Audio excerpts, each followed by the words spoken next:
আপনারা দেখছেন স্টিং নিউজে আপনাদের স্বাগত।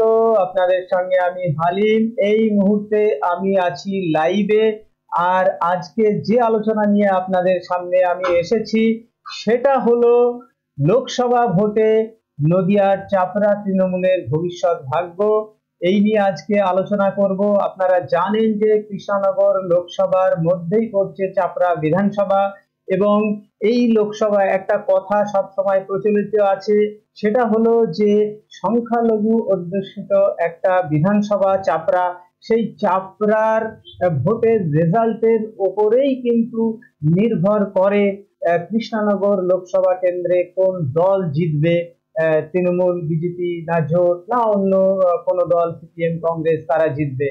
তো সেই জন্য আজকে এই সমস্ত বিষয় নিয়ে আমরা আলোচনা করব, এবং আজকের এই আলোচনায় আমাদের সঙ্গে রয়েছেন চাপড়া ব্লক তৃণমূলের সভাপতি সুখদেব ব্রহ্ম। সুখদেব বাবু, আপনাকে স্টিং নিউজে স্বাগত জানাচ্ছি। এবং আমার যে প্রশ্ন আপনার কাছে, সবসময় রাজনৈতিক বিশ্লেষকরা সবসময় একটা বিষয় বলে থাকেন, সেটা হচ্ছে যে চাপড়া বিধানসভায় যেহেতু গত যে লোকসভা ইলেকশন, সেই লোকসভা ইলেকশনে 50,000 ভোটে কিন্তু লিড দিয়েছিল চাপড়া, এবং সেখান যেহেতু কৃষ্ণনগর বিধানসভার মধ্যেই কিন্তু কৃষ্ণনগর লোকসভার মধ্যেই কিন্তু চাপড়া বিধানসভা পড়ছে, এবং সেই চাপড়া বিধানসভা কতটা লিড দেবে তার উপরেই নির্ভর করে যে সেই আপনাদের যে ক্যান্ডিডেট হবে তৃণমূলের, তার ভাগ্য নির্ধারিত হবে সেই চাপড়া বিধানসভার যে ভোটের রেজাল্টের উপর। তো আমি বলতে চাইছি যে এবারে যে লোকসভা ভোট আসছে, সামনে লোকসভা ভোট, সেই ভোটে আপনাদের রেজাল্ট এবার কেমন হতে পারে বলে আপনি দাবি করছেন চাপড়া বিধানসভা থেকে? দেখুন, গত 2019 সালের যে লোকসভা নির্বাচন, সেই নির্বাচনে আমাদের সর্বভারতীয় তৃণমূল কংগ্রেসের কৃষ্ণনগর লোকসভা কেন্দ্রের প্রার্থী ছিলেন মাননীয়া মহুয়া মৈত্র। তিনি কৃষ্ণনগর লোকসভা থেকে জয়লাভ করে লোকসভায় প্রতিনিধিত্ব করছেন। তো সেই 2019 সালের নির্বাচনে চাপড়া বিধানসভা ক্ষেত্র থেকে চাপড়া তৃণমূল কংগ্রেস আমাদের যিনি প্রার্থী ছিলেন মাননীয় মহুয়া মৈত্র, তাকে 49,600 সামথিং ভোটে কিন্তু আমাদের চাপড়া বিধানসভা ক্ষেত্র থেকে তাকে এগিয়ে দিয়েছিল। এবারেও আমরা বেশ কিছুদিন আগে শান্তিপুরের একটা প্রশাসনিক সভা থেকে আমাদের জননেত্রী, আমাদের নেত্রী মাননীয় মমতা বন্দ্যোপাধ্যায় মোটামুটি একটা ঘোষণা করে দিয়েছেন যে কৃষ্ণনগর লোকসভা ক্ষেত্রে পুনরায় মহুয়া মৈত্রই আবার প্রার্থী হতে চলেছে। সেক্ষেত্রে আমরা নির্বাচনের জন্য প্রস্তুত আছি। আমাদের সাংগঠনিক যে কাজকর্ম সেগুলো আমরা সমস্তটাই আমরা করে ফেলেছি, এবং যে কোনো দিন ভোট ঘোষণা হলে আমরা নির্বাচনে যুদ্ধে ঝাঁপিয়ে পড়ার জন্য প্রস্তুত। এবার এই যে প্রায় 50,000 ভোট, এবার কি তাহলে এই যে মার্জিনটা বাড়বে না? তো নিশ্চয়ই বাড়বে। গত বছর যে 49,600 সামথিং, সেই লিডটাকে আমরা এবছর কিন্তু ছাপিয়ে যাবো, এবং সেটা অনেকটা আরো বেশি করে আমরা আমাদের প্রার্থী যিনি হবেন তাকে আমরা কিন্তু আগামী লোকসভা নির্বাচনে চাপড়া বিধানসভা ক্ষেত্র থেকে গত বছরের লিডকে ছাপিয়ে আমরা এগিয়ে দেবো। আচ্ছা, এই যে পঞ্চায়েত ভোট হলো, সেখানে সেই পঞ্চায়েত ভোটে যেভাবে রেজাল্ট হওয়ার কথা তৃণমূলের, সেভাবে তো কিন্তু হয়নি। এবার আরো তো ব্রাইট রেজাল্ট হতে পারতো, কিন্তু সেই জায়গায় দাঁড়িয়ে কিভাবে আপনি দাবি করছেন যে এবারের রেজাল্ট আরো বেশি হবে? দেখুন, পঞ্চায়েত ভোট, লোকসভার ভোট, বিধানসভার ভোট প্রত্যেকটা কিন্তু আলাদা আলাদা একটা পরিপ্রেক্ষিত থাকে। আচ্ছা, লোকসভা ভোটের ক্ষেত্রে একটা সর্বভারতীয় পরিপ্রেক্ষিত কাজ করে, পঞ্চায়েত ভোটের ক্ষেত্রে কিছুটা লোকাল পরিপ্রেক্ষিত কাজ করে। আচ্ছা, সেখানে ছোট ছোট কারোর প্রতি কারোর ইগো সমস্যা থাকে, কারোর প্রতি রাগ ক্ষোভ থাকে। কোনো জায়গায় কোনো গ্রামে কেউ প্রার্থী হতে না পারলে সেখানে তার কিছু ক্ষোভ কাজ করে। ছোট ছোট 2-4 ভোট, 10 ভোটের মার্জিনে সেখানে হার জিত হয়। একটা পরিবারের ভোটে সেখানে হয়তো একটা হার জিত হয়ে যায়। তবুও সেক্ষেত্রে আমরা কিন্তু চাপড়ার যে বিগত পঞ্চায়েত নির্বাচন, সেখানে আমাদের রেজাল্ট কিন্তু আমরা ভালোই করেছিলাম। পরিসংখ্যানগতভাবে আমরা বলি, আমরা 13টা গ্রাম পঞ্চায়েতের মধ্যে আমরা 7টা পঞ্চায়েত কিন্তু আমরা এককভাবে জয়লাভ করেছি। আচ্ছা, পঞ্চায়েত সমিতিতে 39টা আসনের মধ্যে আমরা 30টা আসনে আমরা জয়লাভ করেছি তৃণমূল কংগ্রেস। 3টে জেলা পরিষদে 3টেতেই আমরা তৃণমূল কংগ্রেস জয়লাভ করেছি বিগত পঞ্চায়েত নির্বাচন। 5টা যে পঞ্চায়েত, 5টা পঞ্চায়েতের মধ্যে 2টো পঞ্চায়েত আমরা সেখানে প্রধান তৈরি করতে পেরেছি, কারণ বেশ কিছু কংগ্রেস এবং অন্যান্য দলের যারা সদস্য নির্বাচিত হয়েছিল তারা আমাদের দলে যোগদান করার ফলে সেখানে আরো 2টো পঞ্চায়েত আমরা পরবর্তীতে আমরা তৈরি করতে পেরেছি। কারণ আমাদের 9টা পঞ্চায়েত আমাদের পক্ষে রয়েছে। আর আরো যে 2টো পঞ্চায়েত রয়েছে সেখানে কিন্তু তৃণমূল কংগ্রেস একক বৃহত্তম দল হিসেবে কিন্তু সেই পঞ্চায়েতগুলোতে রয়েছে। হয়তো 2টো-1টা আসনের এদিক ওদিক হওয়ার জন্য আমরা পঞ্চায়েতগুলো পাইনি, এবং একটা অনেকগুলো আসন এই পঞ্চায়েতগুলো আমরা যেটা মানে দেখতে পাচ্ছি সেটা হচ্ছে যে গত 2019-এর লোকসভা নির্বাচনে সেখানে 40% ভোট পেয়েছে মহামন্ত্র, অন্যদিকে উনি পেয়েছেন 45% এবং সেই জায়গায় দাঁড়িয়ে বিজেপির কল্যাণ চৌবে তিনি পেয়েছিলেন 40% সামথিং, 40% এরকম। তো এই যে 5% একটা ডিফারেন্স রয়েছে আর কি। তো এই ভোটটা এইবারে দেখা যাচ্ছে যে এই ভোটটা এবার বিভিন্ন পরিপ্রেক্ষিত ঘটনাগুলি বিভিন্ন কিছু ঘটছে, সরকারের বিরুদ্ধে অনেক বিষয়ে ক্ষোভ সন্দেশখালী নিয়ে বর্তমানে যা ঘটছে, ফলে এই সমস্ত বিষয় কি কোনো এফেক্ট করবে না এবার লোকসভা ইলেকশনে? এবার বিজেপি যেটা নিয়েছে রাম মন্দির ইস্যু, তারা ভাবাবেগটাকে কাজে লাগাতে চাইবে, সন্দেশখালীকে কাজে লাগাতে চাইবে, ফলে এইগুলো কিভাবে মোকাবেলা করবে? না দেখুন, অনেক ইস্যু যেগুলো বলছেন আপনি, ইস্যুগুলো সবটাই কিন্তু এজেন্সি কেন্দ্রিক। আচ্ছা, মানুষের মধ্যে কিন্তু সেই ইস্যুর কোনো প্রভাব নেই। যেটা আমাদের সরকারের বিরুদ্ধে প্রপাগান্ডা চলছে বর্তমান পশ্চিমবঙ্গ সরকারের বিরুদ্ধে, সেটা সবটাই কিন্তু একটা প্রপাগান্ডা। আচ্ছা, এবং একটা এজেন্সি কেন্দ্রের যে সরকার রয়েছে তারা এখানে মানুষের ভোটে জিততে না পেরে এজেন্সিকে দিয়ে ভাবছে মানুষকে জব্দ করে এখানকার মানুষের ভোট নেয়। কিন্তু বাংলার ইতিহাস যেটা আমরা দেখে আসছি সেই ইংরেজ শাসন থেকে, বাংলায় কিন্তু পথ দেখিয়েছিল স্বাধীনতা। বাংলা থেকে সবচেয়ে বেশি প্রাণ বলিদান দিয়েছিল স্বাধীনতার জন্য। আজকেও কিন্তু আমরা সারা ভারতবর্ষে, আমি এই প্রত্যেকটা কথাতেই আমি বলি, এই যে আজকে যারা বিজেপি, যারা আজকে ভারতবর্ষের ক্ষমতায় রয়েছে, এরা কিন্তু এই যে বিজেপি RSS, এরা কিন্তু ব্রিটিশের উত্তরসূরি। আচ্ছা, এবং এটা ইতিহাস বলছে, আমি বলছি। এবং এরা কিন্তু সেইভাবেই ব্রিটিশ যেভাবে ডিভাইড অ্যান্ড রুল করে ভারতবর্ষকে শাসন করতে চাইছিল, এই বিজেপি কিন্তু সেই পদ্ধতিতে মানুষে মানুষে বিভাজন করে, সাম্প্রদায়িক বিভাজন করে ভারতবর্ষকে শাসন করতে চাইছে। এটা একটা নির্দিষ্ট সময় পর্যন্ত চলতে পারে, এটা কিন্তু দীর্ঘদিন চলতে পারে।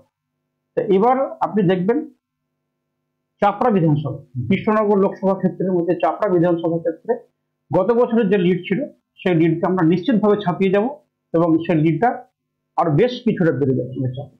এটা এই বিষয়ে আমি নিশ্চিতভাবে একটা প্রশ্ন আপনাকে করতেই হচ্ছে, প্রশ্নটা অপ্রিয় লাগলেও খুব মানে সম্প্রতি আর কি, সেখানে যিনি বিধানসভার প্রার্থী হয়েছিলেন, একসময় ব্লক সভাপতি ছিলেন জেবের সে, তিনি কিন্তু দলে ফিরেছেন, দল তাকে আবার ফিরিয়ে নিয়েছে মুখ্যমন্ত্রী মমতা বন্দ্যোপাধ্যায়ের নির্দেশে।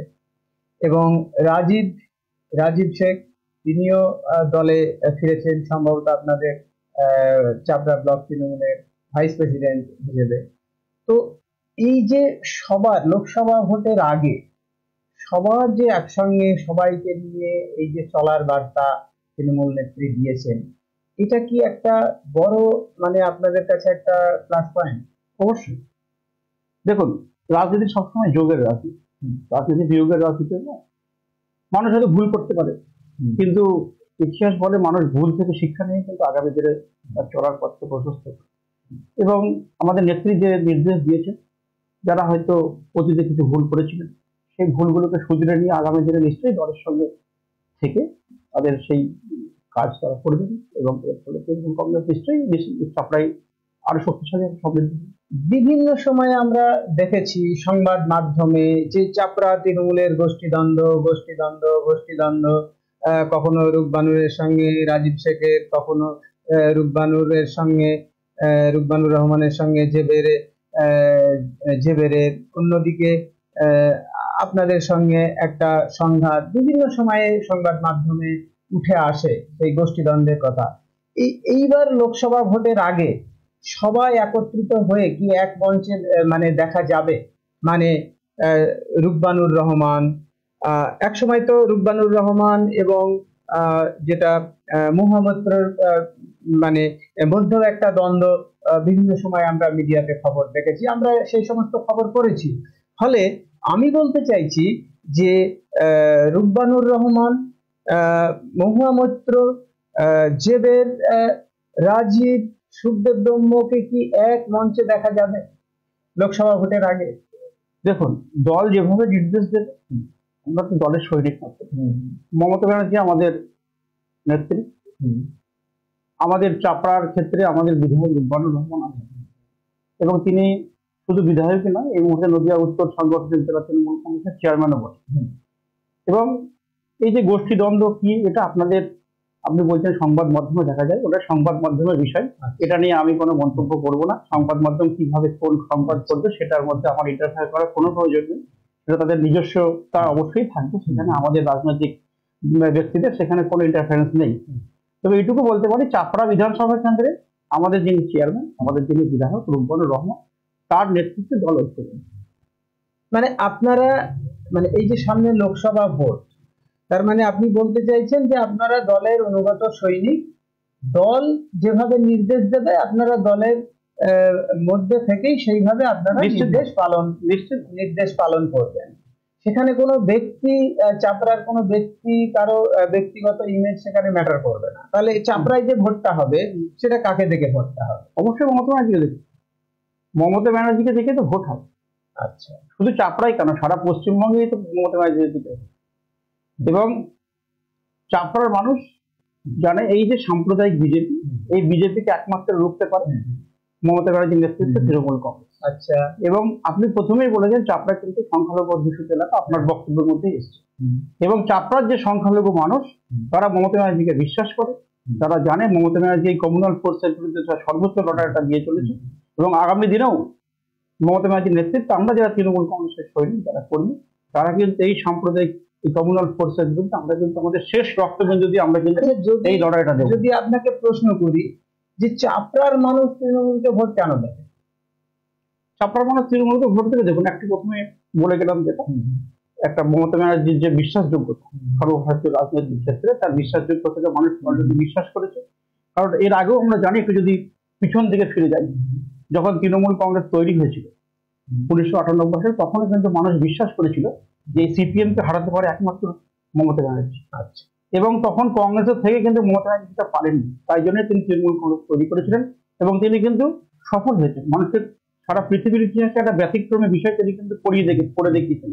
এবং আমরা এখনো বিশ্বাস করি যে কোনো মানে সাম্প্রদায়িক শক্তি হোক, কোনো খারাপ শক্তি হোক, তাকে সরাতে, রাজনৈতিক শক্তি, রাজনৈতিক শক্তি যারা দেশের অমঙ্গল করে, যারা মানুষের অমঙ্গল করছে, তাদেরকে সরানোর ক্ষমতা একমাত্র মমতা ব্যানার্জি।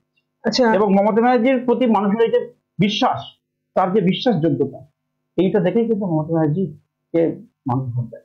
আচ্ছা, লোকসভা ভোটের আগে এই যে লক্ষ্মীর ভান্ডারের যে 500 থেকে 1000 টাকা করা বা 1000 থেকে 1200 টাকা করা, এটা কি আপনাদের ফেভারে আসবে? অবশ্যই, এটা তো ব্যাপক প্রভাব। দেখুন, গ্রাম বাংলার মানুষ কিন্তু, বিশেষ করে মহিলারা, এখনো কিন্তু গ্রাম বাংলার মহিলাদের কাছে 1000 টাকাটা অনেক ব্যাপার, অনেক বড় ব্যাপার। এবং সেখান থেকে 500 টাকা থেকে 1000 টাকা করেছে, এবং 1000 থেকে 1200 টাকা হয়েছে। শুধু লক্ষ্মীর ভান্ডার কেন, পশ্চিমবঙ্গ সরকারের মমতা ব্যানার্জির নেতৃত্বে যতগুলো জনমুখী প্রকল্প আছে, আজ পর্যন্ত সরকার চলছে 2011 সাল থেকে, পশ্চিমবঙ্গের কোনো মানুষ, কোনো পরিবার বলতে পারবে না যে মমতা ব্যানার্জির সরকারের কোনো পরিষেবা তার ঘরে ঘরে পৌঁছানো, কিছু না কিছু পৌঁছানো। তাহলে আর কি কি, এই যে লক্ষ্মীর ভান্ডারের মতো আর কি কি প্রকল্প আছে যেগুলো আপনাদের ফেভারে? কন্যাশ্রী আছে, রূপশ্রী আছে, তারপরে কৃষক বন্ধু আছে, এগুলো সমস্ত জনগণ, কৃষকদের ক্ষেত্রে, কৃষি যারা কৃষিজীবী মানুষ, তাদের ক্ষেত্রে এটা ভীষণভাবে তারা এটা অ্যাকসেপ্ট করেছে। রূপশ্রী, কন্যাশ্রী, যে ব্যাপারগুলো, যারা আমাদের 18-19 বছরের ছেলেমেয়ে যারা নতুন ভোটার, এদেরকে ভীষণভাবে এদের অ্যাট্রাক্ট করে যে বিষয়গুলো। আচ্ছা, আর একটা বিষয় হচ্ছে যে সন্দেশকালীন ঘটনা কি আপনাদের ব্যাখ্যাটা নিয়ে যাবে? দেখুন, সন্দেশখালীর ঘটনা যেটা দেখাচ্ছে তার কতটা সত্যতা আছে আর কতটা সত্যতাটাই, এটা কিন্তু আমাদের এখানে বসে বলা সম্ভব। আচ্ছা, এটা আমাদের এখানে আমাদের পশ্চিমবঙ্গ সরকারের পুলিশ আছে, তাদের বিভিন্ন গোয়েন্দা বিভাগ আছে, তারা সেখানে দেখছে। যদি কোনো লোক অপরাধ করে থাকে, সেই অপরাধের শাস্তি তারা নিশ্চয়ই ভোগ করবে। সন্দেশখালীর সঙ্গে সমস্ত রাজনীতিটাকে গুলিয়ে দেওয়ার যে চেষ্টা বিজেপি করছে, এবং এখানেও কিন্তু সেই সাম্প্রদায়িক কাজ করছে, এটা কিন্তু বিজেপির যে জন্য করার চেষ্টা করছে তারা কিন্তু সফল হবে। মানুষ কিন্তু প্রস্তুত আছে আগামী দিনে তৃণমূল কংগ্রেসকে ভোট দেওয়ার। আচ্ছা, যদি ধরুন সিপিএম কংগ্রেসের জোট হয়, মানে এখন তো অনেক কিছুই ঘটতে পারে। সিপিএম কংগ্রেস জোট হলো, এইবার এটা বলা হয় যে সংখ্যালঘু ভোট বেশিরভাগই হচ্ছে তৃণমূলের দিকে, কারণ সংখ্যালঘুরা বিজেপিকে ভোট প্রায় দেয় না বললেই চলে। তাহলে সেই ক্ষেত্রে লোকসভা ভোটে বেশিরভাগ ভোটটা যায় তৃণমূলের ঝুলিতে। কিন্তু বর্তমান সময়ে কংগ্রেস, সিপিএম, সংখ্যালঘু মানুষরা কিন্তু কিছুটা হলেও তারা কিন্তু সিপিএম কংগ্রেসের দিকে তারা ঝুঁকছে। তাহলে এই যে ঝোঁক, এই ট্রেন্ডটা সংখ্যালঘু ভোট, এটা কি কোনো ম্যাটার করবে? দেখুন, আগামী দিনে কি হলে কি হবে, কি হতে পারে, এটা আমার বিচার্য বিষয় না, আমার বলার বিষয়। আচ্ছা, এটা দেখার জন্য আমার সর্বোচ্চ নেতৃত্ব আছে। আচ্ছা, আমার নেত্রী মমতা ব্যানার্জি আছেন, আমার নেতা অভিষেক ব্যানার্জি আছেন, এটা তাদের বিষয়। কিভাবে আগামী দিনে বাংলার রাজনীতি কোন পথে চলবে, তৃণমূল কংগ্রেস কিভাবে কি চলবে, সেটা তাদের বিষয়, এটা আমার বক্তব্যের বিষয় নয়। তবে একটা কথা বলতে পারি, সংখ্যালঘু মানুষ এখনো তৃণমূলের সঙ্গে আছে, মমতা ব্যানার্জির সঙ্গে, এবং আগামী দিনেও থাকবে। সংখ্যালঘুদের জন্য কি আপনার সরকার ভাবছে? নিশ্চয়ই, সংখ্যালঘুদের জন্য তো অনেক কিছু প্রকল্প আমাদের সরকার নিয়েছে, সেটা আপনিও নিশ্চয়ই জানেন। সেটা সংখ্যালঘুদের সেই যে যা করেছে আপনাদের সরকার, সেটা কি চাপড়ার মানুষের কাছে ঘরে ঘরে পৌঁছে দেওয়ার মতো আপনারা কর্মসূচি নিয়েছেন? অবশ্যই, অবশ্যই। একজন ব্লক প্রেসিডেন্ট হিসেবে নিশ্চয়ই বাড়ি বাড়ি প্রচার করা বা সোশ্যাল মিডিয়া। চাপড়াতে সংখ্যালঘু বলে আলাদা কিছু নেই, চাপড়া ব্লকটা হচ্ছে সংখ্যালঘু অধ্যুষিত ব্লক। আচ্ছা, সেখানে 70% সংখ্যালঘু মানুষ বাস করেছে। অতএব সেখানে যে প্রকল্পগুলো আসছে সেগুলো তো ম্যাক্সিমামটাই সংখ্যালঘু মানুষের কাছে পৌঁছাচ্ছে। এখানে আলাদা করে সংখ্যালঘু সংখ্যাগুরু কোনো বিষয় না, কারণ চাপড়া ব্লক যেহেতু সংখ্যালঘু অধ্যুষিত ব্লক, সেখানে প্রায় 70% মানুষ সংখ্যালঘু। সেখানে আলাদা করে সরকারের সমস্ত প্রকল্পই মানুষের ঘরে ঘরে। আচ্ছা, এই যে লোকসভা ভোট সামনেই আসছে, মানে চাপড়া ব্লক তৃণমূল কতটা প্রস্তুত? সম্পূর্ণভাবে প্রস্তুত। আমাদের ইতিমধ্যে কি কি কর্মসূচি নিয়েছেন বা কেমন ভাবে আগামী দিনে চলতে চাইছেন এই ভোটকে? আপনাদের যেহেতু আপনি বললেন যে একটা এর থেকেও বেশি ভোটে লিড দেবেন, তো সেই ক্ষেত্রে আমাদের বর্তমানে যিনি আমাদের জেলার সভানেত্রী উনি সাংগঠনিকভাবে যে নির্দেশ আমাদের প্রতিনিয়ত পাঠাচ্ছেন, আমরা তার নির্দেশ মতো সাংগঠনিক কাজকর্ম চালিয়ে যাচ্ছি।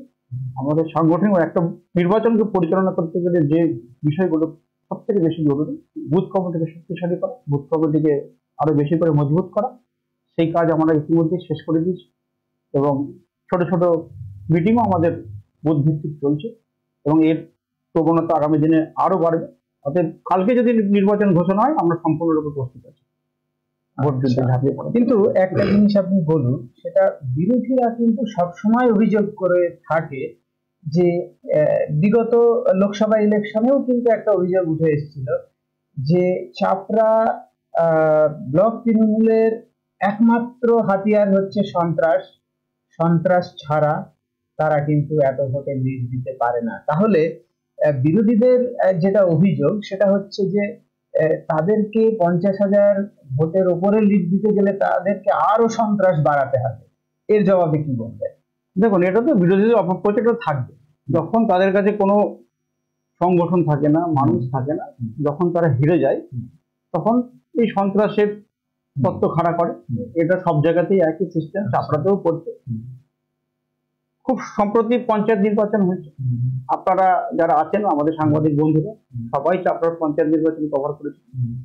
একটা সন্ত্রাস কেউ দেখাতে পারবে না, কেউ বলতে পারবে না যে আমরা কোনো বিরোধী রাজনৈতিক দলকে মনোনয়ন দিতে দিই, কাউকে আমরা ভয় দেখিয়েছি ভোট দেওয়ানোর জন্য, এরকম কিন্তু একজন মারা গিয়েছিল, সেটা কিন্তু আমরা। আচ্ছা, আমরা তৃণমূল কংগ্রেস, আমাদের কর্মী মারা গিয়েছে, আমরা মার খেয়েছি, কিন্তু আমরা কোনো প্রত্যাঘাত করিনি, কারণ আমাদের মানুষের উপর বিশ্বাস ছিল, মানুষ নিশ্চয়ই আমাদের ভোট দেবে।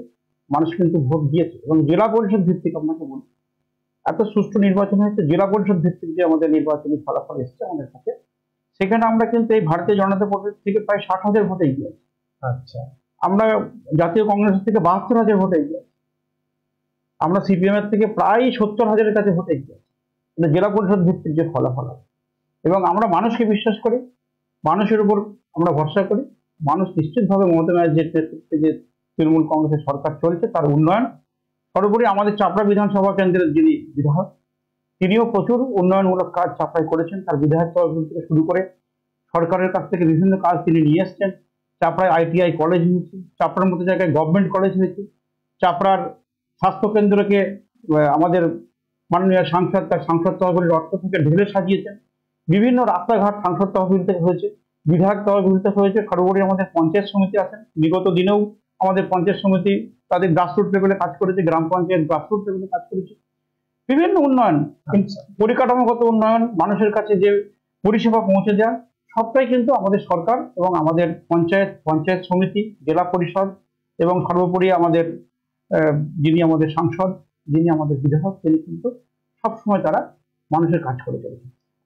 আচ্ছা, এই যে চাপড়াতে বিভিন্ন লোকাল ইস্যু কাজ করে এবং তার ভিত্তিতে মানুষের ভিতরে একটা অভাব অভিযোগ থাকে, তো আমি বলতে চাইছি যে এই যে চাপড়া ব্লকে সেই সমস্ত অভাব অভিযোগ নিয়ে অনেকে হয়তো আপনাদের দল থেকে অন্য দলে কেউ কেউ যোগ দিচ্ছেন, কেউ আর কি। তাহলে এই যে সিপিএম বা কংগ্রেসকে,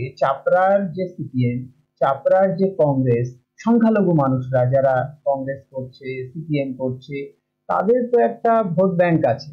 তো তাদের ভোট ব্যাংকটা কি আপনাদের মানে একটু হলেও কি ব্যাকফুটে ফেলবে না? না, আমার কাছে তো দেখুন, ব্লক সভাপতি হিসেবে আমার কাছে এখনো সেরকম কোনো খবর নেই যে আমাদের দল থেকে কোনো লোক অন্য দলে চলে গেছে, বরঞ্চ অন্য দল থেকেই আমাদের দলে আসছে। এবং বিভিন্ন আপনারা আগামী দিনে দেখতে পাবেন যে বিভিন্ন দলের মানুষ, গ্রাম পঞ্চায়েত স্তরের কিছু সদস্য যারা অন্য দলে আছেন, তারা কিন্তু আমাদের কাছে লিখিত আবেদন করছেন আমাদের দলের নেতৃত্বের কাছে যে তারা আগামী লোকসভা নির্বাচনের আগেই তৃণমূল কংগ্রেসে যোগ দিয়ে তারা তৃণমূল কংগ্রেসের পক্ষে যে উন্নয়ন, মমতা ব্যানার্জি সেই উন্নয়নের পক্ষে থেকে কিন্তু তারা ভোটটা করতে চাইছে। এটা কিছুদিনের মধ্যে আপনারা দেখতে পাচ্ছেন। আর একটা বিষয় যেটা মানে চাপড়ার আকাশে বাতাসে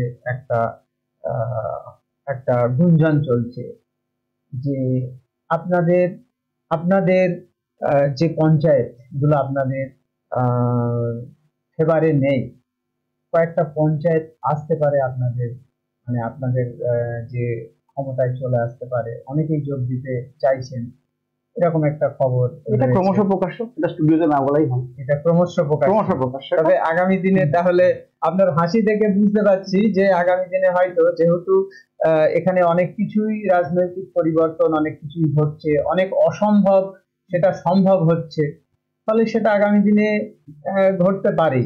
কারণ রাজনীতিতে আপনিই বললেন যে রাজনীতিতে কোনো চির শত্রু বা চিরস্থায়ী সম্ভাবনা শিল্প, সেইটাই, বলতে কিছু হয় না। তা আমার একটা প্রশ্ন, ব্যক্তি সুখদেব ব্রহ্ম, মানে চাপড়ার যে ব্লকে সবসময় একটা জিনিস বলা হয়, মানে একটা আপনি যেটা বলছিলেন যে ডিভাইডেড একটা রুল কাজ করে, তো আপনার প্রভাবটা সেখানে সংখ্যালঘু সংখ্যাগুরু তাদের মধ্যে আপনার প্রভাবটা কেমন, মানে মানুষের সঙ্গে আপনার সম্পর্কটা কেমন? দেখুন, মানুষের সঙ্গে সম্পর্ক ভালো বলেই মানুষ আমাকে গ্রহণ করেছে, বলেছি বলা আজকে এত বড় দায়িত্ব নিয়েছে। এবং এইটাই তো প্রমাণ করে যে তৃণমূল কংগ্রেস বিভেদের রাজনীতিতে বিশ্বাস করে না, তার অন্তত জলজান্ত প্রমাণ আমি দিই। কারণ চাপড়া, আমরা জানি চাপড়া 70% সংখ্যালঘু মানুষ সেখানে বাস করে, তার মধ্যে কিন্তু আমি একজন হিন্দু সম্প্রদায়ের মানুষ, সেখানে আমি দলের সভাপতি। এর থেকে প্রমাণিত, এর থেকে বড় উদাহরণ আর কিছু নেই যে তৃণমূল কংগ্রেস সম্প্রীতিতে বিশ্বাস করে, তৃণমূল কংগ্রেস সাম্প্রদায়িক বিভাজনের রাজনীতিতে বিশ্বাস করে। এটা বিজেপি তৃণমূল কংগ্রেসকে দেখে শিখতে পারে। আচ্ছা, কিন্তু একটা সময় কিন্তু বলা হয়েছিল যে জেবের শেখকে দলে নিয়ে নেবে, আহ, এটা চারিদিকে একটা গুঞ্জন চলছিল যে দলে নেবে, তারপরে ব্লক প্রেসিডেন্ট জেবের শেখ হয়ে যাবে, যেহেতু জেবের সঙ্গে মুহাম্মদের একটা খুব ভালো সম্পর্ক রয়েছে। তারপরেও দেখা গেল আপনি আহ, মানে সভাপতির দায়িত্ব পেলেন এবং আহ, আহ, নির্বাচিত হলেন পুনরায়। তাহলে এটা কি মানে আপনার যে কর্মকাণ্ড, দলের প্রতি আপনার যে আনুগত্য, সেই আনুগত্যের কি একটা পুরস্কার দিল আপনাকে দল? দল এত বড় দায়িত্ব আমাকে দিয়েছে, আবার পুনরায় সেটাতে আমি অবশ্যই তার জন্য গর্বিত, আমি খুশি। আমি এর জন্য আমাদের সর্বোচ্চ নেত্রী মমতা ব্যানার্জি, আমাদের নেতা অভিষেক বন্দ্যোপাধ্যায়, মাননীয় মহুয়া মৈত্র এবং আমাদের যিনি বিধায়ক তথা চেয়ারম্যান রুজবানুর রহমান, তাকে তো আমি অবশ্যই ধন্যবাদ জানাই। এবং ধন্যবাদ জানাই চাপড়া ব্লকের অগণিত তৃণমূল কংগ্রেসের কর্মী সমর্থক, কারণ তাদের ভালোবাসা ছাড়া আজকে কিন্তু আমার এই জায়গায় পৌঁছানো সম্ভব হতো না। এবং আমি যে এদিন তো বলেছিলাম, আমাকে যখন জিজ্ঞেস করা হয়েছিল যে এটা আমি চাপড়ার তৃণমূল কংগ্রেসের কর্মীদেরকে এটা নিশ্চয়। আচ্ছা, এই যে ব্লক প্রেসিডেন্ট হয়েছেন, দ্বিতীয়বার আবার নির্বাচিত হলেন, আমার প্রশ্ন হচ্ছে একজন ব্লক প্রেসিডেন্টকে আপনার যে সমস্ত বুথ আছে প্রত্যেক বুথের কর্মীরা কি সুখদেব ব্রহ্মকে চেনে? নিশ্চিত হয়েছে। আপনি কি প্রত্যেক বুথে বুথে ভিজিট করেছেন? একদম, চাপড়া ব্লকের 284টা বুথ, মানে প্রত্যেকটা বুথে শুধু একবার না। আচ্ছা, মানে আমি যে এক একটা বুথে কতবার গিয়েছি আমি নিজেও আমার সেটা মনে পড়ে না, কতবার গিয়েছি। এবং বুথ টু বুথ আমার কন্ট্যাক্ট আছে প্রত্যেকের সাথে কন্ট্যাক্ট আছে। এবং আপনার যে যে পঞ্চায়েত এলাকা, সম্ভবত হৃদয়পুর পঞ্চায়েত, হ্যাঁ হৃদয়পুর পঞ্চায়েত এলাকা, সেখান থেকে আপনার এবার লোকসভা ভোটে কতটা আপনার রেজাল্ট হবে আপনার নিজের, যেহেতু আপনি ওখানকার ভূমিপুত্র ওই পঞ্চায়েতে? গত বছর আমাদের লিড ছিল 7,000 সামথিং, ওটা এবার আরো বাড়বে, 8,000 প্লাসে 8,000 উপরে চলে যাবে। আচ্ছা, যদি বলা হয়, মানে এটা আমার শেষ প্রশ্ন, তারপরে আমাদের অনুষ্ঠান আমরা শেষ করে দেব। 2019-এ প্রায় 50,000-এর কাছে চাপড়া বিধানসভা কৃষ্ণনগর লোকসভাকে উপহার দিয়েছিল এত ভোট।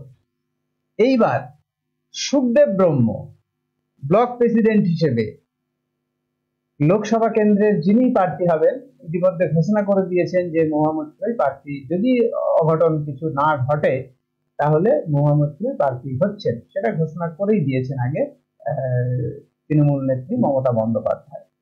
তা এইবার ভোটে আপনি ব্লক প্রেসিডেন্ট হিসেবে আপনার লিডারশিপে রুকবানুর রহমানের সহযোগিতায় কত ভোটে লিড দেবেন? আমরা বললাম তো গত বছরের যে, দেখুন পার্টিকুলার সংখ্যা বলা তো সম্ভব নয়, এটা সংখ্যা বলাটা প্রায় 50,000 ভোটে লিড, 50,000 লিড ছিল। এই লিডকে আমরা ছাপিয়ে 60-এর কাছে নিয়ে যাব, এটা প্রাথমিক আমাদের হিসেব। আচ্ছা, তারপরে পরিবেশ পরিস্থিতি আগামী দিনে যেদিকে যাবে সেটা আরো বাড়বে, কমবে না। এবং সেটা মানে ফেয়ার ইলেকশন করে, একদম ফেয়ার ইলেকশন, কোন রকম ভাবে সেখানে কারচুপি সন্ত্রাস কোনো কিচ্ছু হবে না? সন্ত্রাস কি করে হবে? বিজেপি তো মিলিটারি পাঠাচ্ছে। আচ্ছা, বিজেপি তো মিলিটারি পাঠাচ্ছে, যাতে সন্ত্রাস করার তো কোনো জায়গা, সন্ত্রাস কিছু আমরা সন্ত্রাস কোনো সময় করিও নি। বিগত বিধানসভা নির্বাচনেও প্যারামিলিটারি ফোর্স দিয়ে ভোট হয়েছে, পঞ্চায়েত নির্বাচনেও প্যারামিলিটারি ফোর্স দিয়ে ভোট হয়েছে। এবার তো বিজেপি আরো মনে হচ্ছে যেন কোনো জায়গায় যুদ্ধ হচ্ছে, পশ্চিমবঙ্গে যুদ্ধ পরিস্থিতি সৃষ্টি হয়েছে, সেরকম ভাবে তাদের রণসজ্জা সাজাচ্ছে। অসুবিধা নেই, এটা দিয়ে কোনো ভোট তো মানুষ দেবে। এই যে বিজেপি বলছে যে এনআরসি এনআরসি করব, বা এই যে সিএ সেটাকে লাগু করে দেবে, ফলে সেই জায়গায় দাঁড়িয়ে চাপড়ার সংখ্যা যে গুরু মানুষেরা এই সিএ লাগু করবে সেই আশায় বুক বেঁধে কোনো ক্রমে কি মুখ ফিরিয়ে নেবে আপনাদের কাছ থেকে? হ্যাঁ, সংখ্যাগুরু মানুষ বলতে চাপড়ায় বেশ কিছু মানুষ আছে যারা ওপার বাংলা থেকে এখানে এসছেন, মতুয়া সম্প্রদায়ের মানুষ বেশ কিছু অঞ্চলে তারা আছে। বিশেষ করে আমি আপনাকে পার্টিকুলার বলে দিচ্ছি, পিঁপড়াগাছি অঞ্চল আছে, সেখানে মধুপুর এবং ফুলকলমি বলে দুটো গ্রাম আছে, সেখানে এই যারা বাংলাদেশ থেকে ওপার বাংলা থেকে এসছেন তাদের সংখ্যাধিক্য আছে। এবং তারা এই বিজেপির এটাতে বিশ্বাস তো করছেই না, বরঞ্চ তাদের যে আধার কার্ড, যারা ওপার বাংলা থেকে এখানে এসছেন বেশ কিছুদিন যাবত তাদের প্রচুর মানুষের আধার কার্ড কিন্তু এই কেন্দ্রের সরকার লক করে দিচ্ছে। আচ্ছা যার ফলে তারা কিন্তু রেশন ব্যবস্থা থেকে বঞ্চিত হচ্ছে। আচ্ছা এবং তারা কিন্তু আস্তে আস্তে বুঝতে পারছে যে এই যে এনআরসি সিএএ এর যে গল্প বিজেপি দিচ্ছে, এটা সবটাই ভোটকে সামনে রেখে। এবং বিজেপি দেখুন, আমি মনে করি বিজেপি বাঙালিদের কোনো উন্নতি চায় না। বাঙালি এটা একটা মানে বাঙালি বিরোধী দল এটা। আচ্ছা বাঙালিদের সব ব্যাপারেই এরা একটা বাধা সৃষ্টি করে।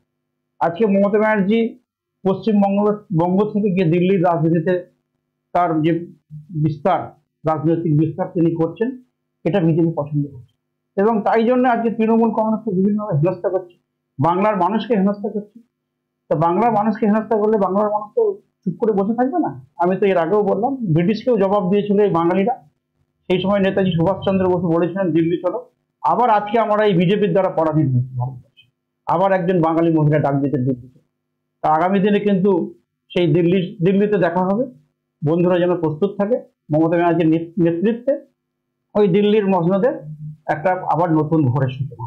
সুখদেব বাবু, আমার শেষ প্রশ্ন, তারপরে আমরা আমাদের অনুষ্ঠান শেষ করে দেব।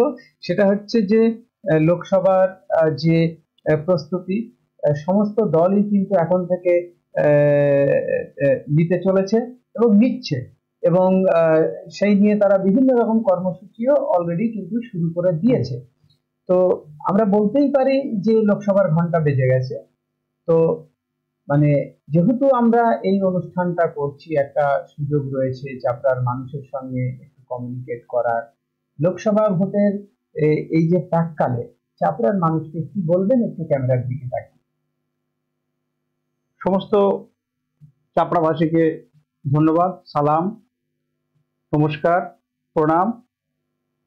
নতুন বছর বেশ কিছুদিন হলো শুরু হয়েছে, জানুয়ারি মাস শেষ হয়ে ফেব্রুয়ারি মাসে পড়েছে। তবুও স্টিং নিউজের ক্যামেরার মাধ্যমে সমস্ত চাপড়াবাসীকে আবার নতুন বছরের শুভেচ্ছা জানাচ্ছি। আপনারা ভালো থাকবেন, সুস্থ থাকবেন, এবং আগামী যে লোকসভা নির্বাচন, সেই নির্বাচনকে কেন্দ্র করে পশ্চিমবঙ্গ সরকার তথা মমতা ব্যানার্জির নেতৃত্বে যে উন্নয়ন বাংলার মানুষের ঘরে ঘরে, চাপড়ার মানুষের ঘরে ঘরে পৌঁছেছে, সেই উন্নয়নকে আগামী দিনে বাড়িয়ে নিয়ে যেতে, মানুষের ঘরে আরো বেশি করে পৌঁছে দেওয়ার জন্য এই যে সাম্প্রদায়িক শক্তি বিজেপি, যারা ভারতবর্ষকে তছনছ করতে চাচ্ছে, তাদের থেকে দূরে থেকে তৃণমূল কংগ্রেসের প্রার্থীকে জোড়া ফুল চিহ্নে ভোট দিয়ে আগামী লোকসভা নির্বাচনে চাপড়া বিধানসভা থেকে বিপুলভাবে তাকে এগিয়ে দেবেন, এটা আপনাদের কাছে আমি করজোরে অনুরোধ করছি। প্রিয় দর্শক, এতক্ষণ আপনারা শুনছিলেন যে অনুষ্ঠান, সেই অনুষ্ঠানের যে আলোচনার বিষয় ছিল যে নদিয়ার চাপড়া তৃণমূলের যে ভাগ্য, যে রেজাল্ট সেখানে হবে, কি হতে পারে, সেই নিয়ে আমরা আলোচনা করছিলাম আগামী লোকসভাতে তার রেজাল্ট নিয়ে। এবং মুখোমুখি আমার সঙ্গে ছিলেন চাপড়া ব্লক তৃণমূলের সভাপতি সুখদেব ব্রহ্ম। প্রিয় দর্শক, আমাদের অনুষ্ঠান আপাতত আমরা এখানেই শেষ করছি। ভালো থাকবেন।